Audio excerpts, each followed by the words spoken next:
राज ठाकरे आणि नरेंद्र मोदी यांच्यात संवाद, दूरध्वनीवर चर्चा, नीटच्या आडून राजकीय खलबत।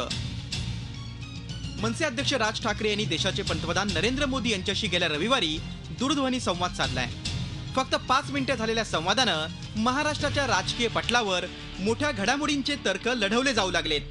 मुळात राज ठाकरे नरेंद्र मोदी यांच्या संवादात मध्यस्थ कोण याबद्दलही कुतूहल आहे, कारण या संवादाची खुद्द राज्याच्या मुख्यमंत्र्यांनाही कल्पना नव्हती असं सांगितलं जातंय। नीटच्या विषयावर आपलं मोदींशी बोलणं झाल्याची माहिती बैठकीमध्ये ठाकरेंनी दिल्यावर मुख्यमंत्रीही अवाक झाल्याचं कळतं। ह्या प्रकारचा निर्णय हा सरकारचा निर्णय आहे, सरकारने घ्यायचा आहे। तो घ्यायचा की नाही घ्यायचा हे सरकार बघेल। याच्यामध्ये सुप्रीम कोर्टाला पडण्याचा काही अधिकार पण नव्हता, काही गरजही नव्हती।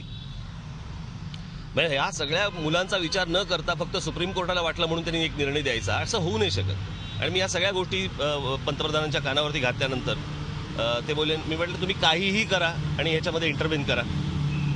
आणि त्याप्रमाणे ते मला बोलले, नाही ना मी ताबडतोब याच्यामध्ये लक्ष घालतो। नीटच्या विषयात राज ठाकरे यांनी विद्यार्थी पालकांच्या बाजूने पुढाकार घेतलाय।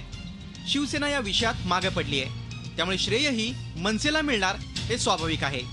आगामी महापालिका निवडणुकीच्या दृष्टीनं भाजपनेही जाणीवपूर्वक श्रेय राज ठाकरे यांना कसं मिळेल याची पुरेपूर काळजी घेतल्याचं दिसतंय। सत्तेत सहभागी असूनही शिवसेना वारंवार भाजप आणि मोदी यांच्यावर टीका करते, त्यामुळे शिवसेनेला डिवचण्याची ही खेळी आहे। याआधी सुमारे 4 वर्षांपूर्वी राज ठाकरे आणि मोदी यांच्यात संवाद झाला होता। गुजरातमध्ये सद्भावना रॅलीच्या व्यासपीठावर जाऊन त्यांनी मोदींना पाठिंबा दर्शवला होता।